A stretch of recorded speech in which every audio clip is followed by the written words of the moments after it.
Hello, everyone, and thank you so much for joining our Sustainable Activism Webinar. My name is Lisa Levinson, and I am your host for this webinar. This is part of In Defense of Animals' Sustainable Activism campaign, and we offer emotional and spiritual tools for animal activists. And today I'm so excited to bring on board Matt Johnson, who is going to do a presentation for us today on ways to rejuvenate our activism. So before we get started, I'll give you a little briefing about Matt. He is an animal rights and environmental activist doing his part to change the relationship humanity has with animals and the destruction of our societies that are causing that on Earth. For several years, he has been volunteering, engaging in direct action and civil disobedience, and educating people on the topics of concerning the plight of animals and how to improve our environmental footprint. From tabling in informational events to leading teams of volunteers to end the whale hunts abroad, he has a variety of tactics and has some information to share. So for paid employment, he works at Conservation Northeast, a small nonprofit with a big history of success, working to protect and connect wild places in the Pacific Northwest. So it is our great pleasure to have Matt here with us today. And so without any further ado, I'd like to turn the program over to you, Matt. That sounds good. Thank you, Lisa.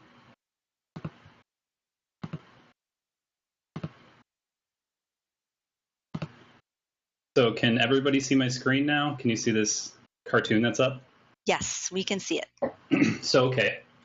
On November 13th, 1917, which is almost 100 years ago, it will be this fall, the Silent Sentinels, which were a, quote, militant subgroup of the women's suffrage movement, not militant at all, by the way, picketed, but that's what they were labeled at the time. They picketed the White House and President Woodrow Wilson over his failure to support a nationwide right for women to vote.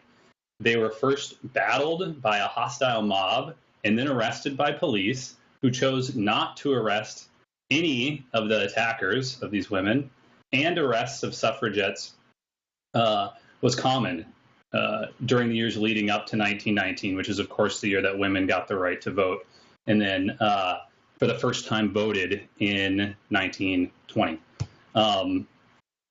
So actually, we'll go back to this previous slide. Notice what the sign says. In the background, you see, they're at the White House. It says, I don't know if you can read it because it's a little, it's not perfectly clear. It says, "She's bothering us when we're busy making the world safe for democracy." And then on the right, it says, "Look what happened when you got Jeanette Rankin in Congress. She voted against war in the very first thing. And now she wants the people to take over the mines and pay real living wages. That shows that woman's place is in the home." And then, of course, this is a cartoon depiction of what happened that day. She's on the ground, and she had been holding signs like "Votes for Women," "Russia is free, but the U.S. is not." 20,000 women or 20 million women have no vote in government. And I just found it interesting what the comic chose to state on the sign. As we know, comics usually are writing about what's actually, adding satire to what's actually happening on the ground. And of course, some of the issues are still serious problems in the country, even after women have gained the right to vote. Our constant warring as a country is still going on, and workers all around the country are still fighting for basic livable wages. However, despite that militant group standing out in front of the White House, and many people would say because of that, many women got arrested during the many suffragettes got arrested during the movement for the women's right to vote, which was almost a 100-year movement, by the way. But they did gain their right to vote, and they did use tactics like getting arrested. They specifically went out to the White House after, we're in World War I, and a lot of people thought that was rude to do that. And even though they were getting beat up, getting arrested, getting thrown in jail, all kinds of bad things happening, they knew that it was the right thing to do, and so they did it. And the nation responded, and they got the right to vote. So this picture, you can see this as well, right? This is a First Nations person, Native American, standing in front of a bunch of police. Can everybody see that? Yes, we can. Okay, thank you. So this is obviously 2016-17. This is just huge news this last year. It's Standing Rock in North Dakota, and to date, somewhere between 600 and 700 people are facing charges, were arrested, and that was because they were protecting, Native Americans were protecting their own right to clean drinking water and to uphold our nation's treaties that we made with them. And in addition to the Native Americans, there were a lot of ally groups that went out there and also put themselves on the line.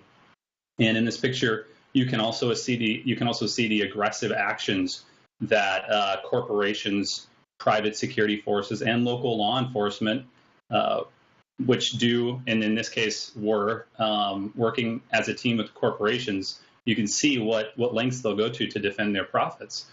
These look like police, and a lot of them are, but there were a lot of private security forces here as well. And then, of course, we know now that they were meeting with the local police. They were meeting with Energy Transfer Partners and corporate executives and all that stuff, and actually referring to these people as terrorists, which is scary. And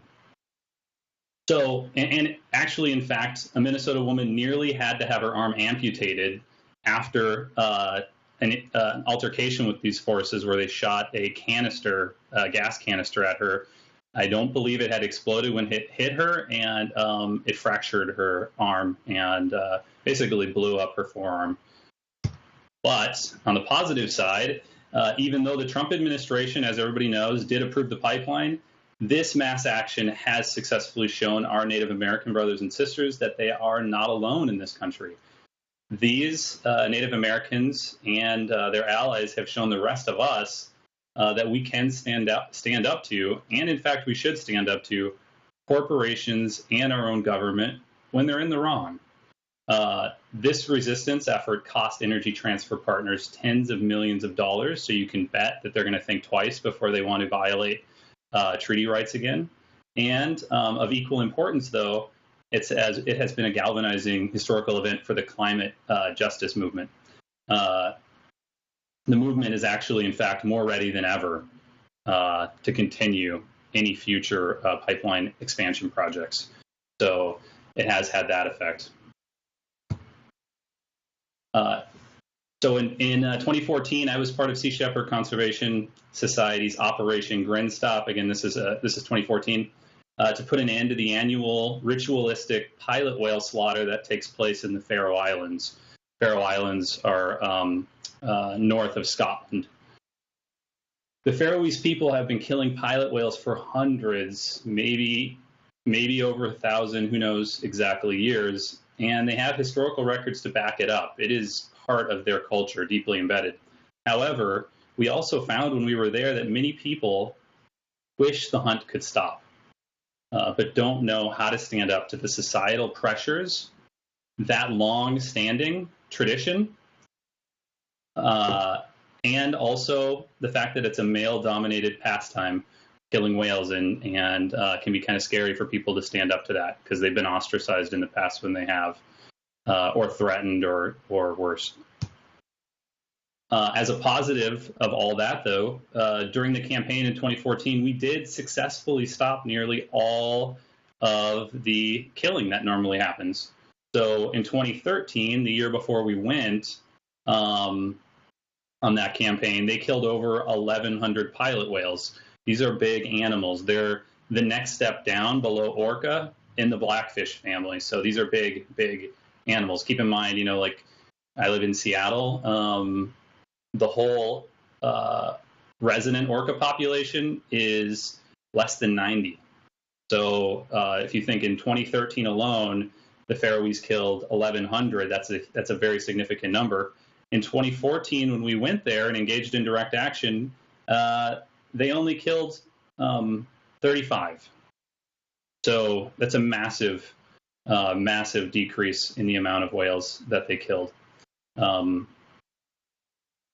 Sea Shepherd also raised international attention to this problem, and by through social media and writing op-eds and getting as much attention to it as we could in Europe and here, and pressure has been mounting now for the Faroese to stop the slaughter.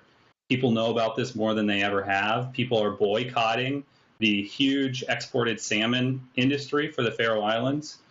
Some European cruise ships have decided not to sail to the Faroe Islands until they stop the slaughter, which is an economic hit. And international pressure is being put on Denmark to enforce the whale ban within European waters. And Denmark has the ability to do this in the Faroe Islands because the Faroe Islands are a sub-nation to Denmark. So there are many more examples that I could give of direct action and civil disobedience and, being successful, but the examples above suffice, I believe, to make the point that I want to make, and that's that nonviolent, direct action is necessary at times and has led to countless successes. Of course, I didn't even include the civil rights movement, which would be like, I think I was talking with somebody a week ago, and we said it would be the equivalent of between 20 and 50 Standing Rocks happening at about the same time. That's how big these demonstrations were and how many were happening all around the country at the height. But for the purpose of this discussion, I want you to consider another thing in addition to that direct action and civil disobedience are successful and necessary, and that's that they can actually empower us as citizens and give the animal rights movement the punching power it needs to be taken seriously by the industries and our fellow citizens that are responsible for animal enslavement worldwide on a mass scale. So, again, thank you for attending this presentation. It's not over. I just want to say again, my name is Matt. This is the first time that I'm doing this, so I hope some part of the discussion is useful for you, and there'll be open time at the end of the session, at least 15 or 30 minutes for discussion, but feel free to interject at any time if you have any thoughts or questions. So I'm going to stop for maybe 5 or 10 seconds. If anybody has a question, is now an okay time, Lisa, for any Actually, I would wait till the end because then we'll have an opportunity to unmute everyone, and people who would like to ask questions can also do so using their webcam as well. Oh, okay. Yeah, that's brilliant. Okay, so we'll just hold off then. Just jot your questions down or any thoughts, statements, anything like that, points for discussion, and we'll discuss them at the end. So in this slide, I'm all the way to the right. I had longer hair back then. Working at a Sea Shepherd table where we educated the public. This is a bar actually, about oceans and the major problems that the oceans are facing. And during those events, I always take time to talk to people about veganism and how animal agriculture ties into the destruction of the oceans, and it does heavily. A lot of the seafood that's netted actually gets fed to pigs and other domesticated enslaved animals. So. And I know in my heart that the compassionate vegan world that we're all working for is going to be won mostly through education. Education is our primary tool. It's the tool we should use more often. It's the most effective tool for the vast majority of people. And that can include tabling events like this, talking to your friends and family about veganism and animal issues, leafleting, hosting workshops, protests, marches, visiting and donating to sanctuaries, making YouTube videos. The social media spheres where we're going to make huge gains because the news isn't going to help us much or at all. We can tattoo our bodies. We can sign petitions. We can share information online. We can have online discussions. We can talk to our politicians, etc. And I'm sorry if I left out your favorite form of vegan outreach. So I know that veganism is going is getting. I know that veganism and getting more people to go and stay vegan is what is going to win the fight for animal liberation. And I have no doubt of that. And so I engage in all kinds of educational activities, like I mentioned above, workshops, protests, tabling. Let's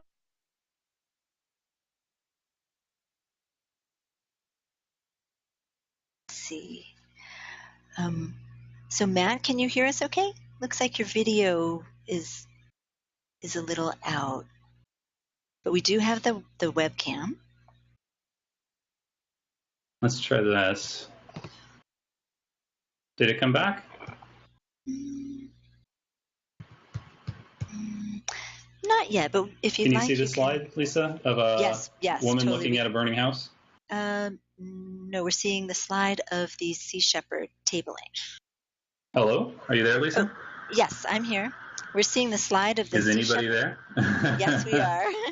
We are here. I think everybody's... Lisa, are you there? Yes. Yes. Okay. Can you see this woman looking at a burning house? Yes. Yes, we can. Okay. Can you hear me okay? I think the internet might have had a little issue for a moment, and so we lost your slide, and you might have lost us for a moment. But we're back. We're back. Okay. Well, I hope everybody heard the last slide, just showing the table and just yes, basically. Okay, great. So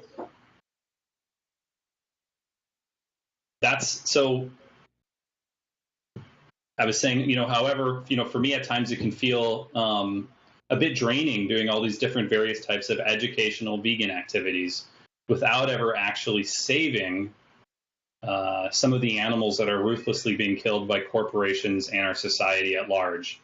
So we know that the number of animals killed every year is over 100 billion animals, and that can make you feel really powerless. And it's not a good. It can start to, at least it can start to make me feel down when I think about that, and I'm doing this outreach. It's not always that way, but sometimes.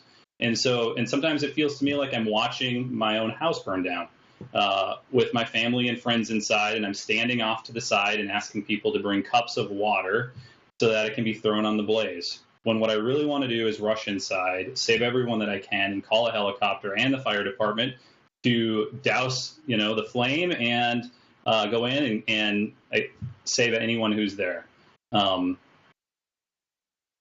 And that's why, for me, I found direct action and acts of civil disobedience to feel very good, very right, and actually they can rejuvenate me and my activism. I believe that this rejuvenation might even be a form of spirituality for me, although I don't generally consider myself highly spiritual.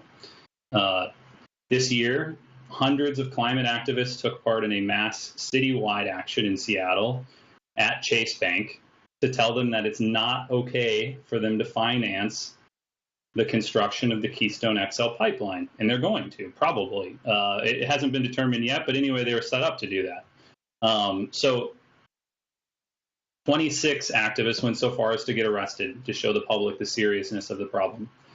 If that pipeline is built, we all have to keep in mind as animal activists that we're actually allied with the environmental movement because, for instance, in this case, if Keystone XL gets built, countless animals are going to die, and that does include humans, as climate disruption is continuing to be pushed forward. So these struggles are definitely related. And the thing about taking direct action like this is it also shows the public at large, the other people that maybe aren't keyed in, the gravity of this situation. So if we're saying, if this pipeline gets built, countless animals and people are going to die, and we might not have a livable planet, but we don't take action, sometimes people think it's not that serious yet, or somebody would have taken action. So sometimes in these cases, there's that additional reason to do it. Also this year, I took my 3 weeks of annual vacation from my job and used them to help on Operation Milagro 3.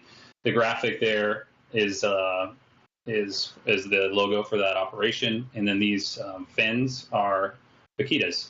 So if you're not aware of the campaign, it is to save the vaquita porpoise. This porpoise is the smallest porpoise in the world.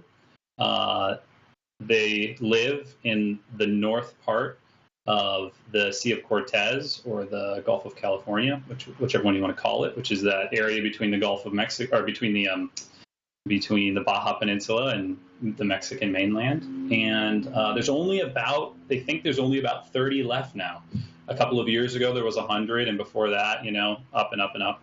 But what's been going on is there's a fish in that area whose swim bladder is worth about the same amount of money as cocaine.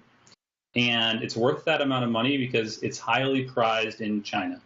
And they have various different reasons why they use it as medicine, but I've heard it can be used primarily used as a rejuvenating, and odd word to use at this time, but makes you look younger and renews your youth, and so, which of course isn't true. So they're facing extinction because this fish will swim through where the vaquita live, and all the fishermen go out and they put in these huge nets, and like 300 to 500 meters long and 3 meters tall, and they're hidden under the water, and they're in a refuge. The vaquita actually has a refuge because the Mexican government does not want them to go extinct. But because this fish is being ruthlessly fished, the vaquita is facing extinction. And actually, this fish is facing extinction too.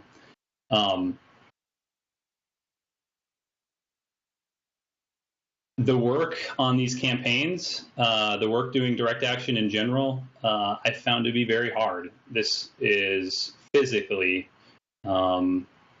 very demanding work. And which isn't to say, if you're not in the prime of your physical fitness, you can't partake. You definitely can. These teams, we win because we have the heart to do the work, and we're willing to go out there and put in the hard work, but you don't have to be an Olympian or anything like that. And you also, the work is very hard and it's very bonding. And I think that's important for animal activists to hear, because you create such strong bonds with the people that you engaged in direct action with.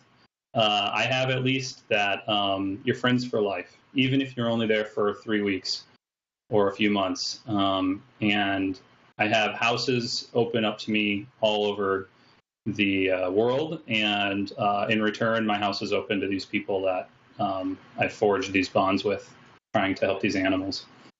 And it's hard, though. I also fly a drone, and this is footage. It's not edited. It's not altered to make the colors pop or anything like that. It's hard, though, because you see a lot of death and destruction, and that can be painful when you're there. It can be traumatizing, and it can also strengthen you, and it can strengthen your resolve, because it puts things in context for me that, yeah, I've got problems in my life, but like in this case, this is an endangered leatherback, and this is literally one of the last of its kind in the world. And they're endangered in the Sea of Cortez, and they're threatened all over the world, and they've been around since the dinosaurs were on Earth. And but again, I find this helps instill an urgency in me, and I guess view the world and view my own problems in a different way, that when I step back from it, does rejuvenate my desire to work very hard on this issue. It can also be fun and exciting, though, too. So I went so far before this last campaign as to buy a new knife, and I named it the Liberator, which I'm kind of smiling over here. And I actually had the name etched into the blade, knowing that I wanted to use it to free animals from nets. Then my first time out with it, actually, this was our first day retrieving nets, I ended up using it on this massive ray that we all thought was dead. We saw this huge ray in this net when we were pulling it aboard our little boat, and we just assumed they were dead. They looked dead. It was a horrible. The nets look super painful. If you see all the red and the rubbed off skin, like when they're wrapped up in the nets, it looks like a horrible, horrible, horrible, horrible way to die. I'm not ashamed to say that when we were working on this ray and they started breathing, gasping for air, and then we started pouring water on them, I mean, after we freed them, I cried about it. Like I'm not ashamed to say that it brought me to tears. And I think since we as animal advocates have been witnessing, and I know everybody has, so many dead animals, whether that's in videos or stories or books or, whatever, that being able to save some feels, it's like a very powerful emotional release. And so in that sense, very rejuvenating for my soul. And in this case with the vaquita, even though we don't know if we're going to be able to save them, it still feels very incredible to pull out each and every net. And knowing that they're walls of death and destruction, and that some animals don't have the time for the whole world to go vegan,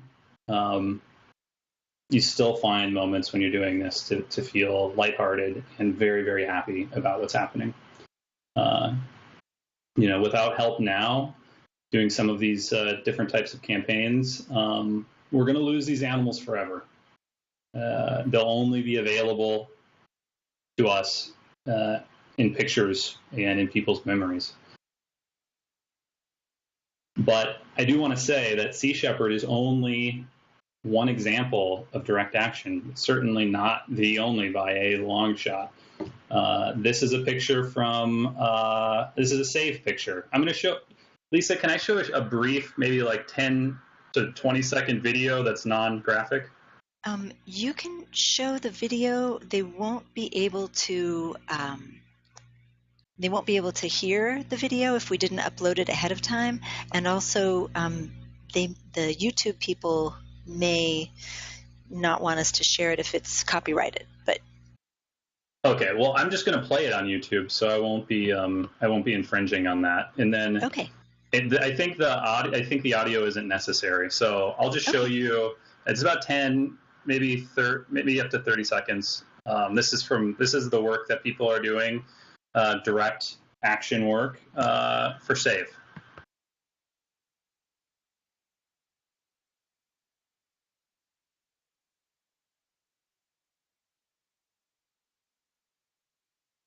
You may want to describe what's happening for the people who are on the phone. Yeah. I will. I'll describe this in just a second, Lisa. And so, obviously, everyone can see how thirsty these pigs are. And I'm going to stop that there. I'm going to go back to, oops. I'm going to go back to these slides. That video I showed because, oh shoot, okay, let me move forward. That video I showed because those pigs, what the action is that people are taking, and they are risking arrest when they go there and feed those pigs water, give them water. And the action that they're taking is to help these animals that are in distress feel a little bit of comfort before they go to slaughter. And it's a very powerful thing because other people see what's happening, and those pigs are in a heat wave, and those are their last moments. And so I think it's an incredible thing to do. And actually, one of the women that has been leading these was charged with a felony.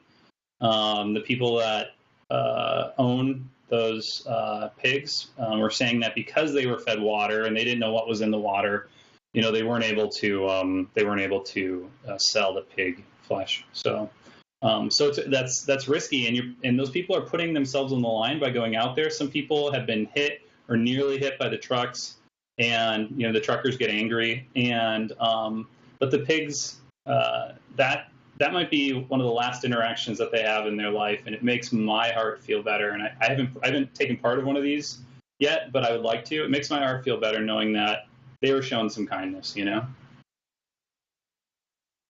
This is a picture that maybe you've seen already. It's called Open Rescue, and Direct Action Everywhere does this. And so what they do is they're actually walking in this case, to a farm where the conditions are so far below any reasonable welfare standard that they feel completely justified to just walk in and take the animals. Of course, they're facing, and the people that do this type of work also face possible charges and risking arrest and all of that. But these activists have weighed the costs of those possible penalties with the fact that it's the right thing to do, and they want to do it, and it sends a message. In addition, the biggest thing, well, I don't know if it's the biggest thing, different people weigh these things differently, but the biggest thing is these chickens are getting out with their lives, right? They're going to be in a sanctuary, they're going to be happy, but maybe equally as big, maybe some people would say even bigger, is that everybody else too sees what's happening and what they can possibly do and how serious this situation is. And so it sends a really good message for the rest of the movement that taking action is necessary and justified at times. And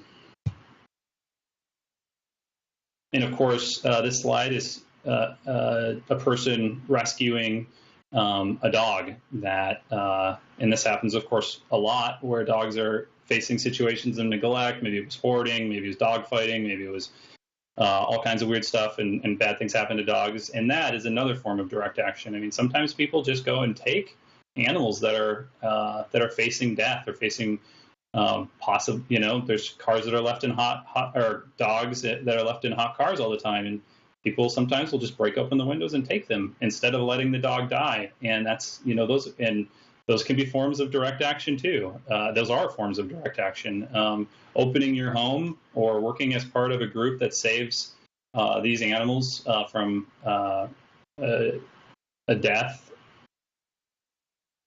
What's more noble than that? Although, our society at large, sometimes these people get in trouble. You can see a dog dying in a car and break open the window, and sometimes you can be charged. You can be charged for that, but it's the noble thing to do.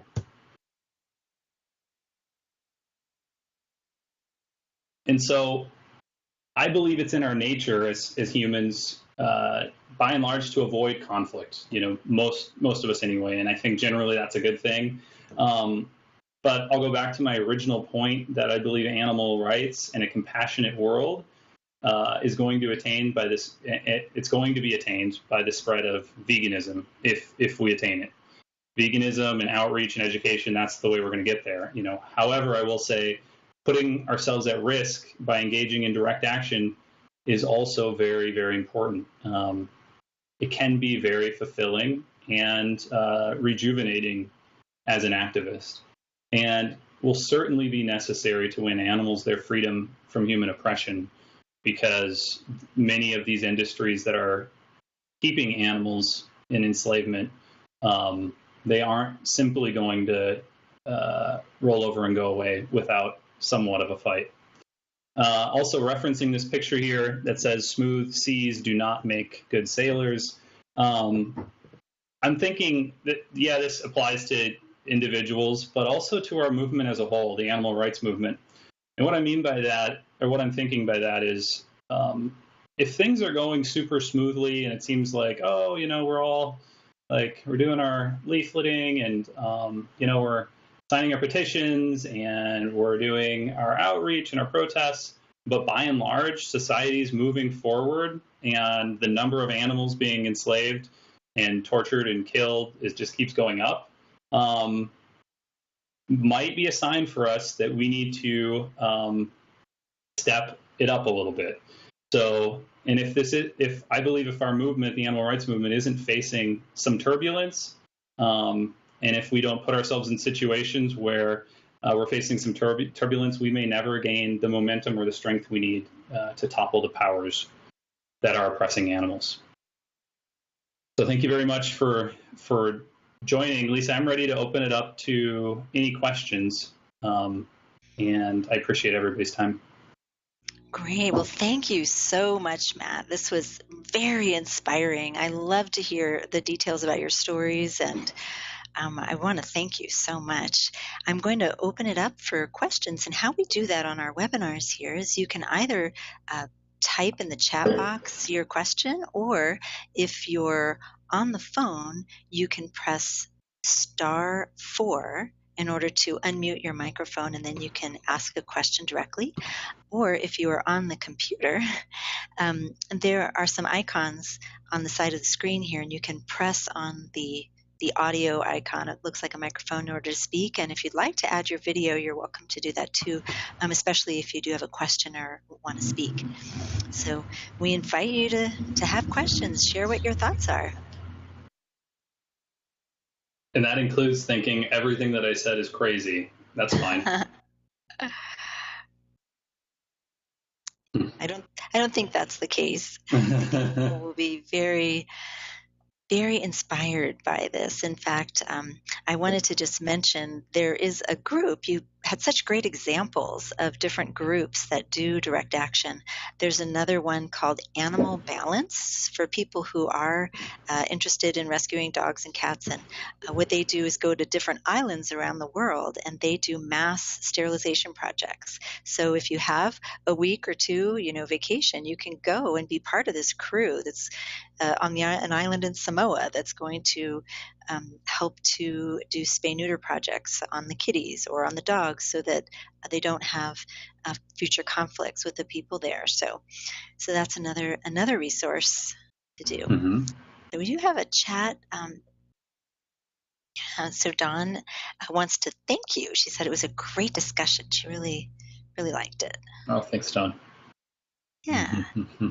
And just wondering if anyone else has any questions. We have such a nice group today of about 20 people. And if anyone has a question or a comment about, direct action, we do have these groups. Many people participating on the call may have gone to one of the vigils. I know we have an active vigil where I live in the Los Angeles area. So I think there's hundreds of people that show up at each one of these for the Pig Save here.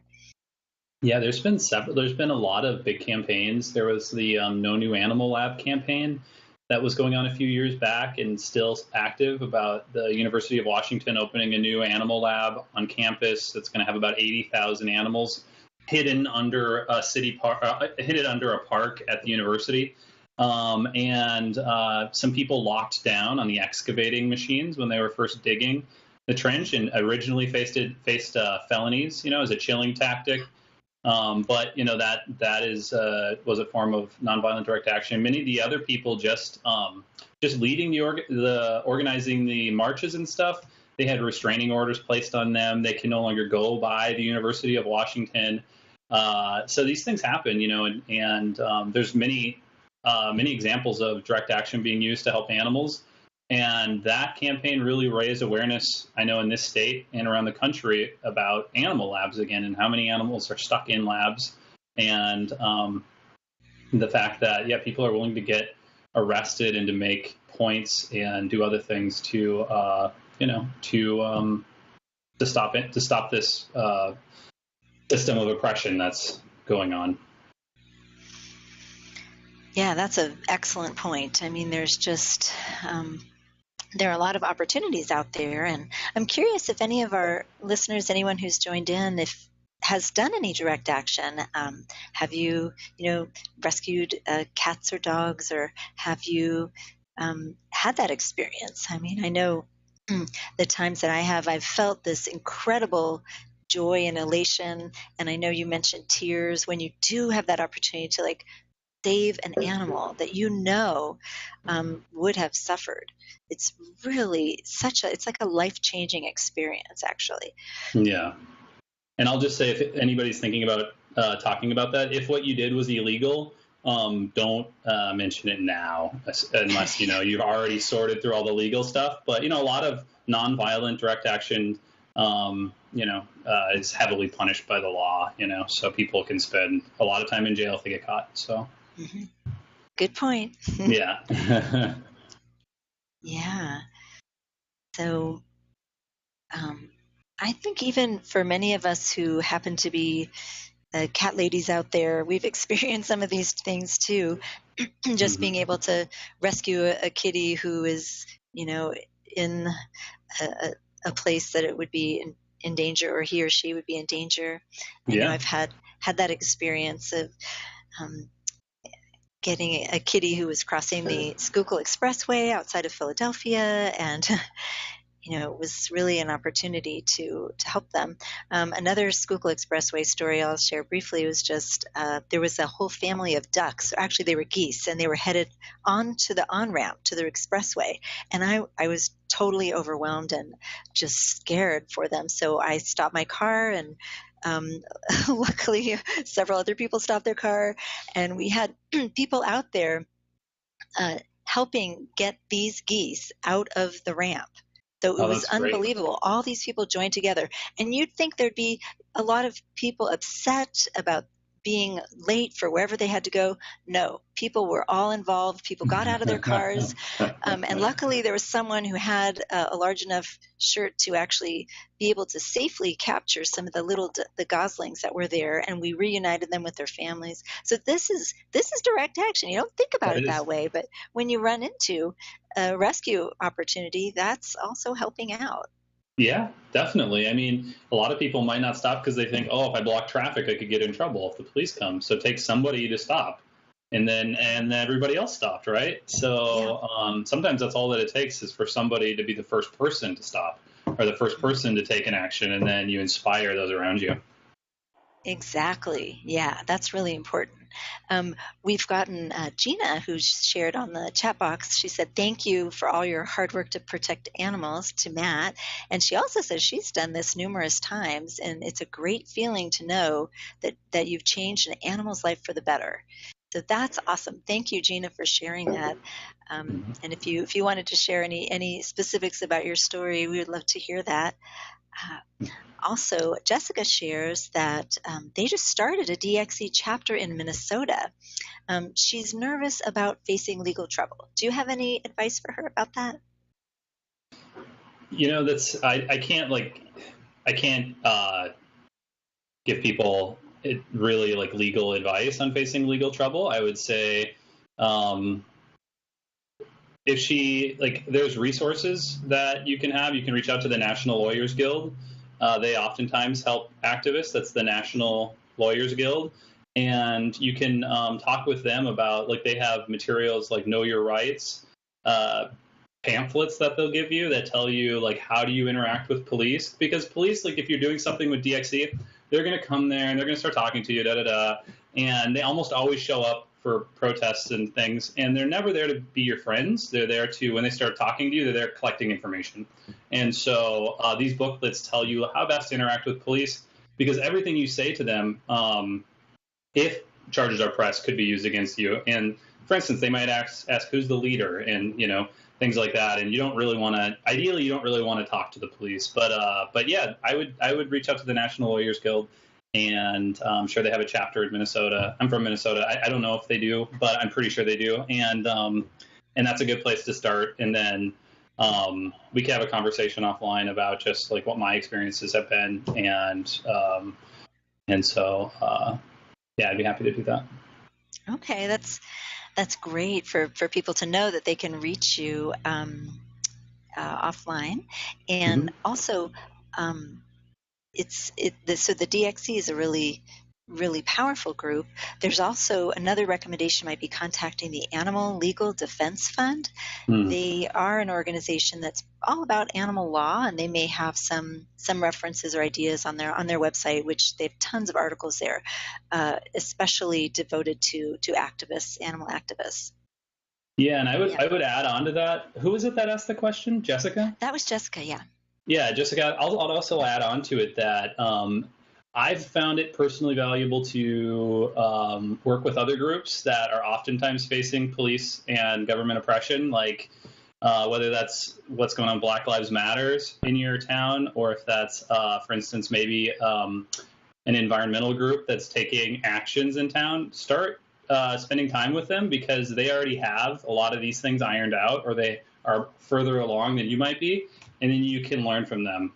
You can see how they're doing it. You can help them with their cause, and then you can take that and inject it into your activism for animals. Great. That's a great suggestion.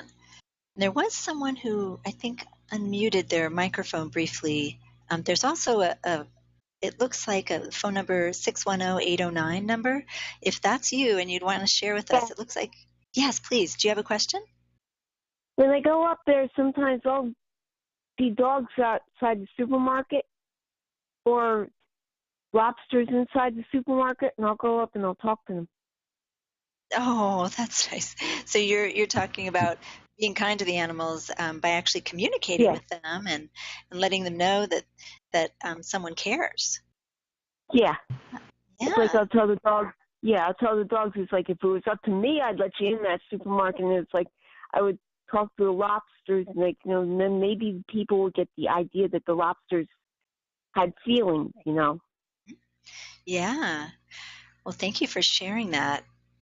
Yeah, and some cities have leash laws, or you could work on a leash law regarding where you can tether animals. And so you might also consider, if the dog looks uncomfortable out there or whatever, you might also consider, if you see that person coming back, just, hey, it's a hot day. There's a lot of people around here. Sometimes dogs are abducted. You might not want to leave your dog out here for this long, because doesn't seem like a good idea to me, And then maybe you don't have to have a fight with them, but you could just talk with them, and then maybe they won't do it the next time. So I've seen that in Minneapolis in really cold days, like -20, and someone's got their dog tied up outside of a Whole Foods or something, and you're just thinking, imagine if you were stuck out here, we couldn't move on this cold concrete for 20 minutes. Like, actually, I think you'd be like, untie him and bring him inside, maybe even. I don't know. I mean, that's your personal call, but if they look like they're really desperate, then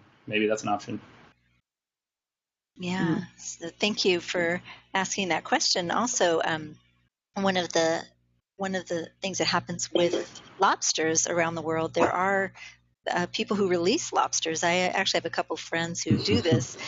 They travel into the Northeast and they will release these lobsters. There's also a huge movement that happens with different monks, Buddhist monks, that will release animals, especially if they're following a nonviolent or vegan practice. They will release. So there's I think a monk in Taiwan who releases, like, we're talking about 4,000 animals at once or more. And this is a huge effort. It's really supported in the culture there.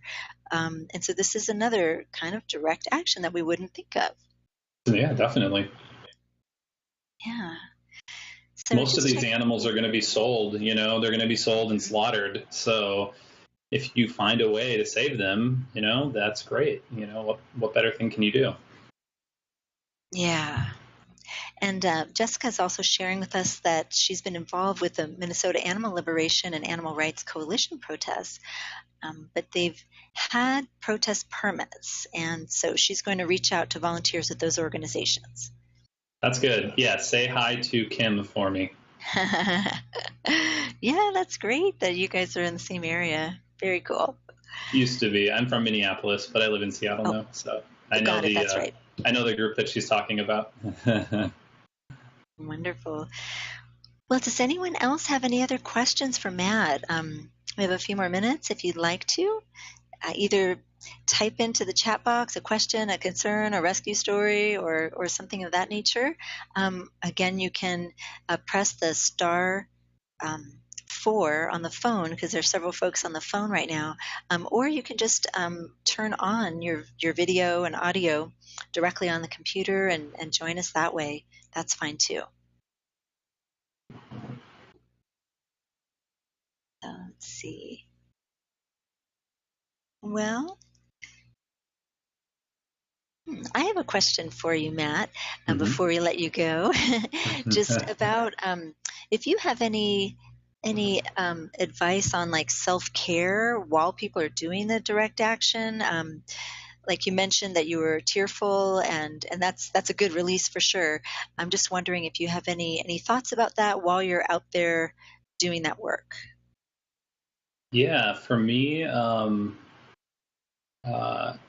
being open with other people that you're around was a good way for me to be feeling better, I guess, when maybe I was having a hard time, because I used to be less vocal about my emotions and how I'm feeling and things like that, or you feel like don't want to open myself up that way. But I think just opening up to other people that you're maybe involved with when this is happening can be very powerful. I think that's also why you can form very, very strong bonds with these people, because they're feeling it too. The Mm, people around you are feeling it too, and they need that too, and they need to talk probably as well. So I think talking for me has been very helpful.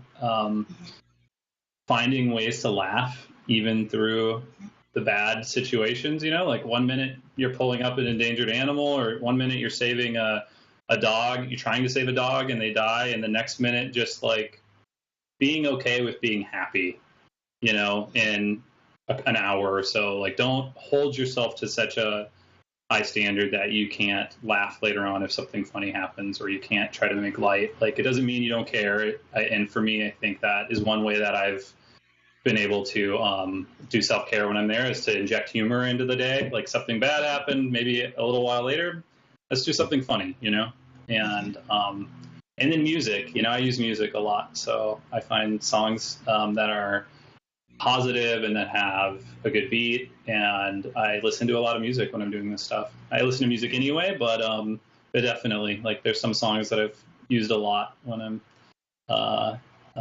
doing this type of work, just to keep me at the right level, or to bring me yeah. back up. Wow, those are great suggestions, actually. I think that's part of what happens in our community is that we get, sometimes we get down depending on the work that we're doing, or we kind of perseverate or think quite a lot about the animals, suffering in the moment to the point where we become immobilized ourselves. And Mm. so I appreciate that you let yourself cry right out there in the field, just let the emotion out, and then it has a way of moving through the body, and it Mm. gets dispersed, and then it can shift from the grief to the laughter. And it's important to do that because we are physical beings and we process our emotions through our bodies. So and not feeling guilty for having some fun. I hear that often from activists, that they feel guilty because of all the suffering going on at the same moment. But it's also so key for us to be able to have some joy in our lives. It won't be there every Mm-hmm. moment, but when it is, to Mm-hmm. savor it so that we can continue doing this really vital work for the animals. Yeah, and if it helps people to think about it in a pragmatic way, I think if people are not vegan, not animal people, and they only see a bunch of sad, depressed, crying all the time, feeling bad vegans, like, who would really want to become vegan? Like, so if you just want to think about it from a practical perspective, you need to find a way to have joy in your life. Um, uh, so that other people are inspired and want to become vegan, in addition to just it being really great for you. But maybe maybe you don't care that much about how you feel. You feel like you don't care that much, like you're more focused on the animals, da da da. But just your demeanor can be an additional voice for people thinking about veganism. If somebody looks sad and depressed all the time, uh, probably there's some people that are going to write off veganism, because, like, oh well, I'm human vegan or human vegan, and now they're just a downer all the time. Mm, yeah. So being able to enjoy being a vegan and celebrate that amazing life choice. And that's partly why In Defense of Animals puts on vegan spirituality retreats and other events so that we can celebrate together. We can have fun together and also honor our connection to the animals and and gain some of those, have time for yoga or meditation or things that can help us to feel more calm and at peace, despite all of the immense pain and suffering that we know that's going on in the world, because we are aware of it, and other people may not know about it yet. So it is important for us to connect with one another and to have fun. Exactly. So I, again, want to thank you so much for joining us today, and let everyone know we're going to continue this conversation. Actually, we have this webinar every month. It's the first Thursday of the month, and it's for Sustainable Activism Webinars. And our next one is going to be with Jonathan Balcombe, who is an animal behaviorist, and he recently wrote a book, What a Fish Knows. So he'll talk about animal sentience with us, and that'll be a nice follow-up, because we saw these great images of animals that live in the sea during this webinar. And also to let people know, if you do need support, we have an animal activist support line that you can call. The number is 800-705-0425, and there are trained vegan counselors on the other end of that line who will respond and answer questions and talk to you and give you support. And I think that's helpful when we're on this road, on this journey, to know that you're not alone, and other people may have some resources for you, even connections, networking, and other things. So we encourage you to use that resource. We also have an activist support group that's the last Thursday of every month, and that is one where you can tune in a similar way that you tuned in today, and we bring our concerns, our joys, our struggles, everything to that online meeting. And that happens on the fourth Thursday of every month. You can find all that information on our webpage for the Sustainable Activism Campaign, which is idausa.org/events.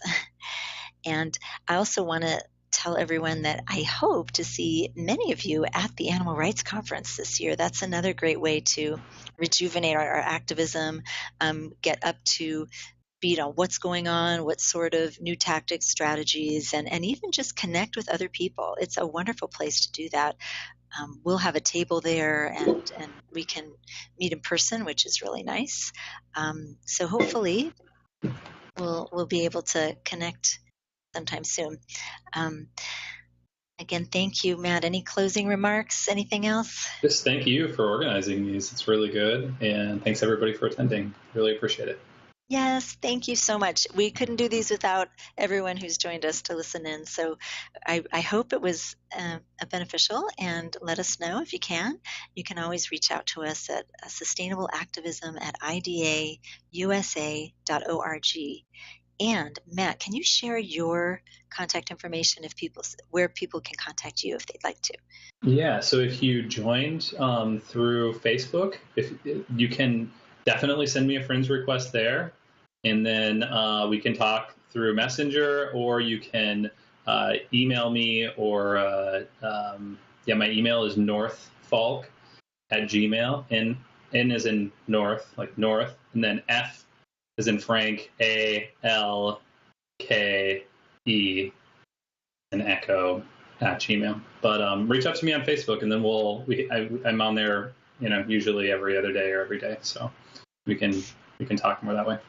Awesome. Well, thank you so much. It's so nice to know that people can continue the conversation with you directly if they'd like to. So wonderful.